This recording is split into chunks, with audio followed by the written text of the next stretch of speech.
May 15th, 2025, Qatar. The president just announced a fighter jet that doesn't officially exist.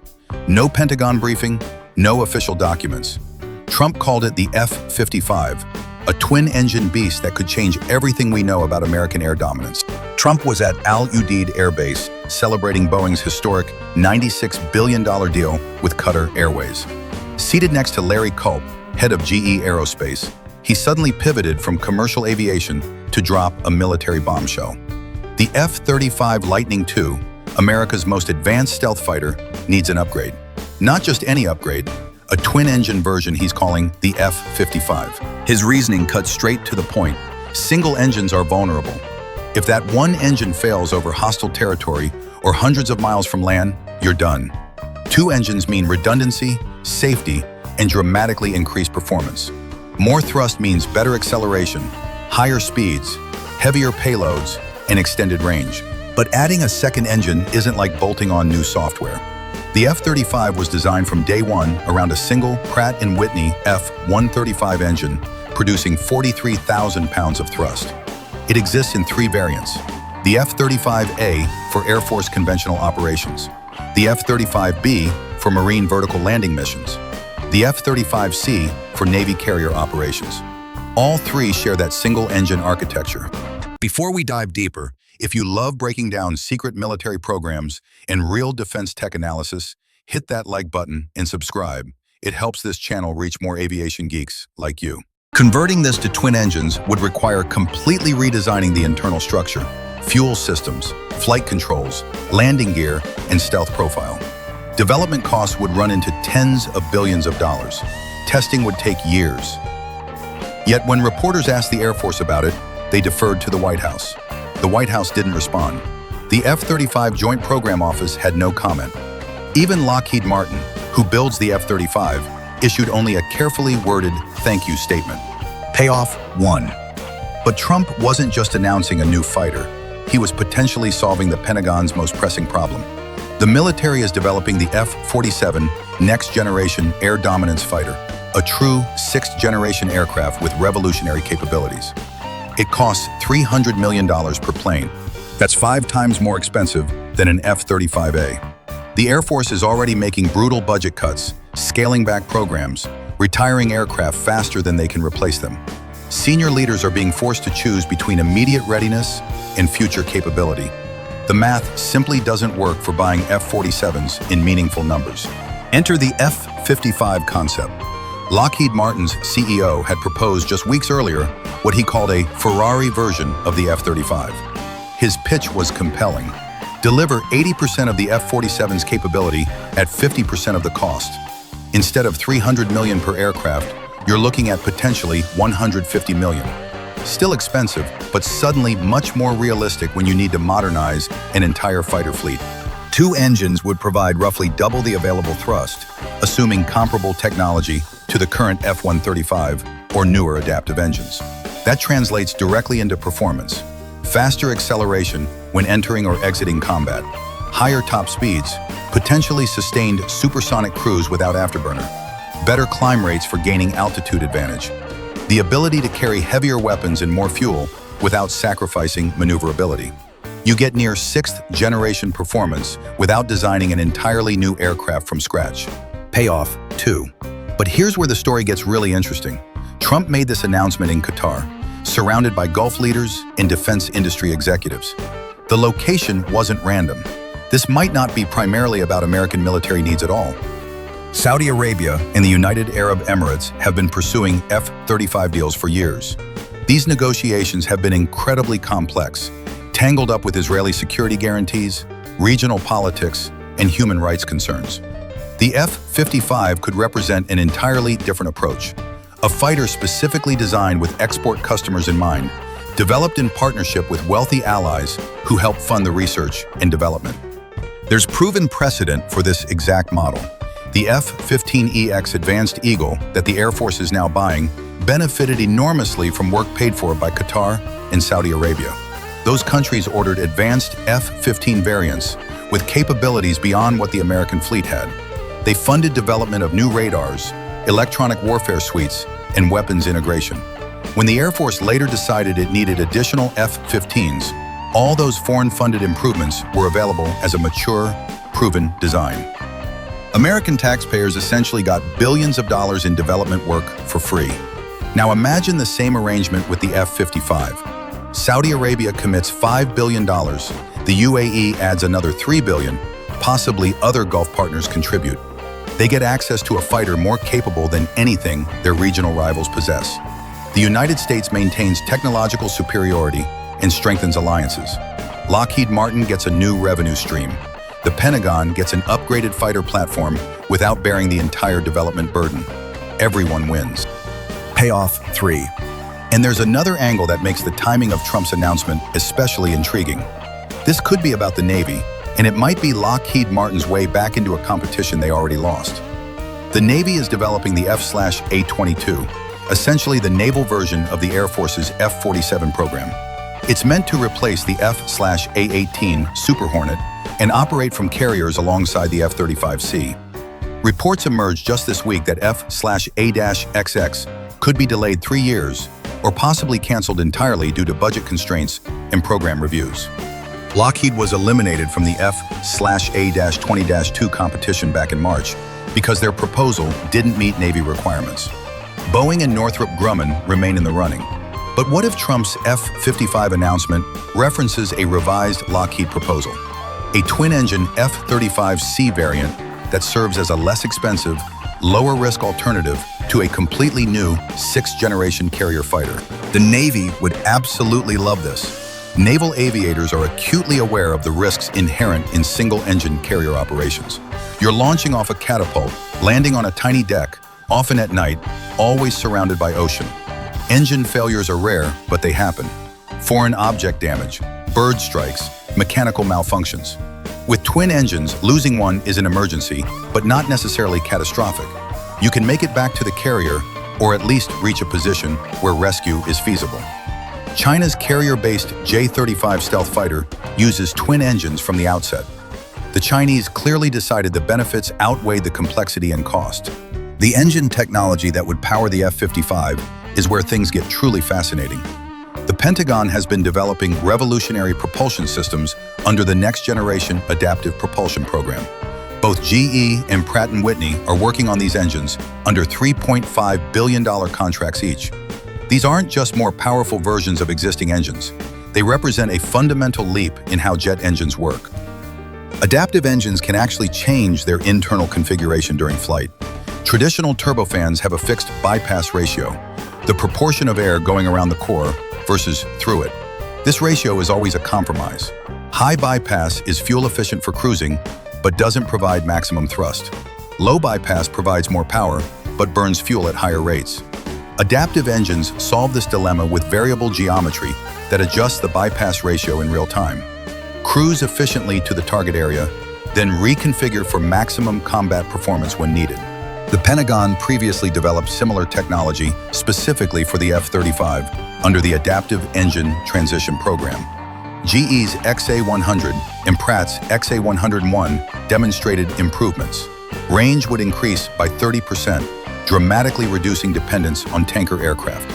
Acceleration would improve nearly 20%. The adaptive technology would help manage heat signature, increasingly critical as infrared detection systems become more sophisticated. But in 2023, Pentagon leaders canceled AETP after investing over $12 billion. The rationale was that these engines couldn't work in all 3 F-35 variants, particularly the B model with its complex vertical landing system. The Air Force couldn't afford to fund further development and production alone. However, that technology didn't disappear. It's feeding directly into the NGAP engines being developed for the F-47. This creates a perfect opportunity for the F-55. A twin-engine configuration could use engines derived from either AETP or NGAP technology, scaled and optimized for this specific application. You'd benefit from years of adaptive engine research and billions in prior investment, but in a twin-engine setup providing redundancy and massive total thrust.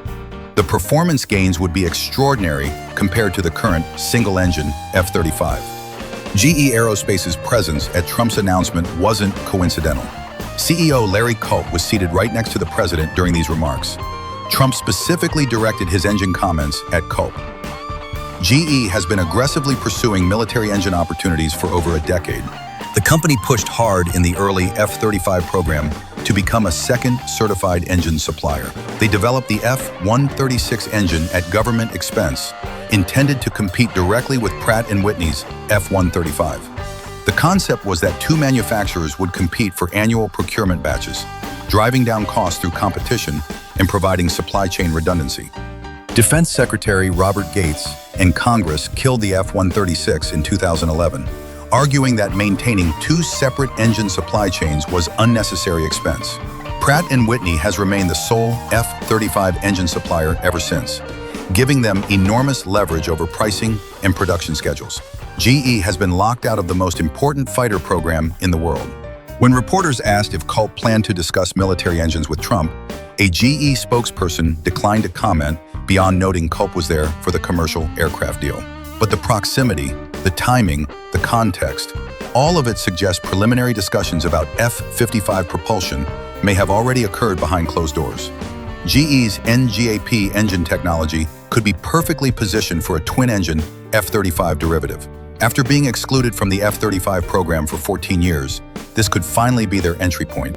The engineering challenges of creating the F-55 would be enormous, but they're not insurmountable. Aircraft have been successfully redesigned for different engine configurations before. The question isn't whether it's technically possible. The question is whether it's worth the investment. The current F-35 has its entire internal architecture optimized around a single centerline engine installation. Weapons bays sit on either side of the engine. Fuel tanks are distributed around it and throughout the wings. The exhaust system, particularly on the B model, with its three-bearing swivel nozzle enabling vertical landing, is intimately integrated with the airframe structure. Converting to twin engines means redesigning all of this. You need new internal structure to support two engines instead of one. The fuel system requires complete reworking to feed both power plants. Flight controls must be reconfigured to handle asymmetric thrust if one engine fails. Landing gear needs modification for increased weight. Center of gravity calculations change entirely. The stealth profile requires alteration since engine intakes are among the most radar-reflective surfaces on any aircraft. Development costs would certainly run tens of billions of dollars. Flight testing would require several years to fully certify the aircraft across its operational envelope. But despite these challenges, you'd be maintaining much of the existing F-35 architecture. The radar, electronic warfare systems, communications, displays, weapons integration, all that mature technology transfers directly. You're not starting from zero. You're building on 25 years of F-35 development and operational experience. That's vastly less expensive and risky than designing a completely new aircraft. There's a distinct possibility that the F-55, as Trump described, doesn't actually exist as an official program. Trump has a track record of announcing military aircraft that aren't real or misspeaking about designations in ways that create confusion. The most famous example occurred in 2018 when he announced deliveries of F-52 fighters to Norway. The F-52 doesn't exist. It's not a real aircraft.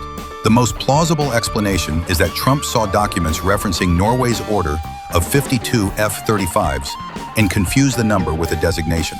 He's also repeatedly described stealth fighters as literally invisible, which they certainly aren't. They're difficult to detect on radar, but they're perfectly visible to the naked eye and infrared sensors. The official responses to questions about the F-55 are telling. The Air Force immediately deferred all inquiries to the White House. Standard practice when you have no information about something the president just announced. The White House National Security Council didn't respond to comment requests. The F-35 Joint Program Office had nothing to share. Lockheed Martin thanked the president for his support, but declined to elaborate and referred additional questions back to the White House. These aren't the responses you get when there's an actual program with official approval, dedicated funding, and ongoing development work. When real programs exist, program offices can provide at least basic information about timelines and objectives, even if technical details remain classified. The pattern of non-responses suggests Trump's announcement caught everyone by surprise. But even if the F-55 never materializes exactly as described, his comments highlight genuine issues that won't disappear. The F-35 design is 25 years old. Technology has advanced enormously. Threats have evolved. single-engine configurations do present limitations. Trump also mentioned what he called a simple upgrade to the F-35. That's already happening. The F-35 Block 4 modernization includes Technology Refresh 3 hardware, replacing core mission computers with systems having dramatically more processing power and memory capacity. The software portion of Block 4 is massive in scope. New weapons integration, including the AIM-260 Joint Advanced Tactical Missile, which will replace the AIM-120 AMRAAM as the primary beyond visual range air-to-air weapon. Enhanced sensor capabilities with improved radar modes, better communication systems with increased bandwidth and more secure data links, improved threat detection with more sophisticated algorithms. Block 4 will keep the F-35 relevant and lethal for many years. Trump also referenced the F-22 Super, describing it as a very modern version of the F-22 Raptor. He called the F-22 the most beautiful fighter jet in the world, a sentiment many aviation enthusiasts share. The F-22 is receiving substantial upgrades. The AIM-260 missile integration was revealed through a conceptual image posted by then Air Combat Command Boss, General Mark Kelly. New infrared targeting pods will give it precision ground attack capabilities it previously lacked. Stealthy fuel tanks and pylons are being developed to extend range without compromising stealth. Advanced electronics upgrades are improving radar, communications, and electronic warfare systems. Various modifications are addressing obsolescence issues with components no longer manufactured. However, there's no official program called F-22 Super. The upgrade work is happening under various program names. Trump's terminology appears to describe the cumulative effect of all these efforts, rather than a specific, designated program. The biggest challenge facing the F-55 concept isn't engineering or technology. It's brutal budget reality. The Pentagon cannot realistically maintain 3, 4, or 5 separate advanced stealth fighter programs simultaneously when defense spending is already stretched to breaking point. The Air Force is making painful cuts right now. Programs are being scaled back from original goals. Procurement quantities are shrinking. Older aircraft are being retired faster than new platforms can replace them, leading to smaller fleet sizes and increased stress on remaining aircraft. Douglas Berkey of the Mitchell Institute summarized it starkly. The current fighter inventory is too old, too small, and worn hard by decades of constant combat operations. American fighters have been in near continuous combat since 1991. Operations over Iraq, Afghanistan, Bosnia, Kosovo, Syria, Libya, countless other theaters.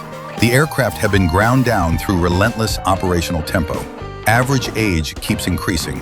Maintenance hours per flight hour keep rising as aircraft require more frequent and extensive work to remain airworthy.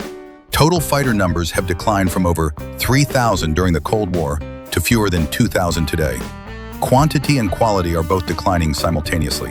One realistic scenario is that the F-55 becomes primarily a Navy program, either replacing or complementing the troubled F/A-22 sixth-generation effort. Under this path, the Navy funds twin-engine F-35C variant development specifically optimized for carrier operations. This makes enormous sense for multiple reasons. The Navy desperately values twin-engine redundancy. Carrier operations are inherently more dangerous than land-based flight.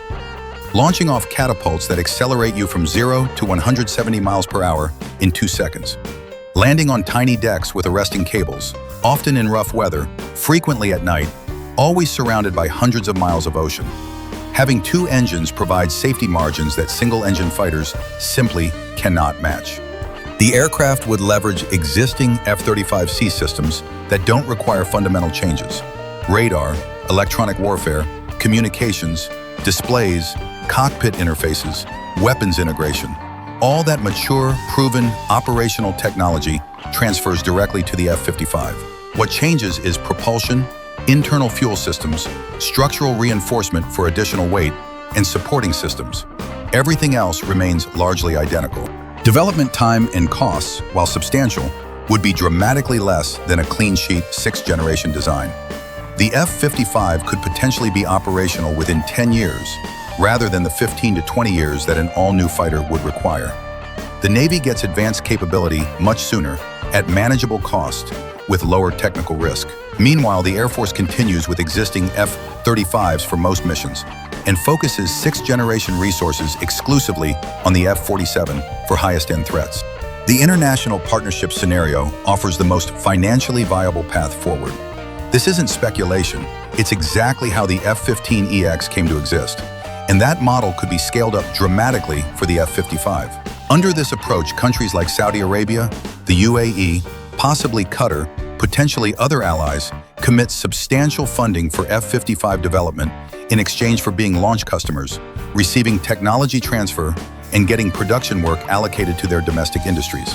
They share the financial burden, but also share the benefits. These Gulf nations have the resources to commit $5 or $10 billion each. They face genuine security challenges, justifying advanced military capabilities. They value relationships with the United States and prefer American equipment. They've demonstrated willingness to invest in cutting-edge technology. An F-55 developed partially with their funding and partially for their requirements becomes a win for everyone involved. International partners get fighters more capable than anything regional adversaries possess. The United States maintains technological superiority and strengthens alliances in a strategically vital region. Lockheed Martin secures a new revenue stream, extending the F-35 program for decades. The Pentagon gets an upgraded fighter platform without bearing full development costs alone. American taxpayers benefit from foreign investment in development work. The economics actually make sense in ways that purely domestic programs increasingly don't. So, what's the verdict? The F-55 remains wrapped in mystery. It might become the Navy's next carrier fighter. It might emerge as an export program funded by international partners. It might evolve into something completely different. Or it might quietly disappear, never mentioned again. But regardless of what happens with this specific aircraft, Trump's announcement highlights challenges that aren't going away. American air power needs modernization. The current fleet is aging. New threats are emerging. Budget constraints are real. What do you think? Should the U.S. develop the F-55? Drop your thoughts below and hit subscribe for more defense technology coverage.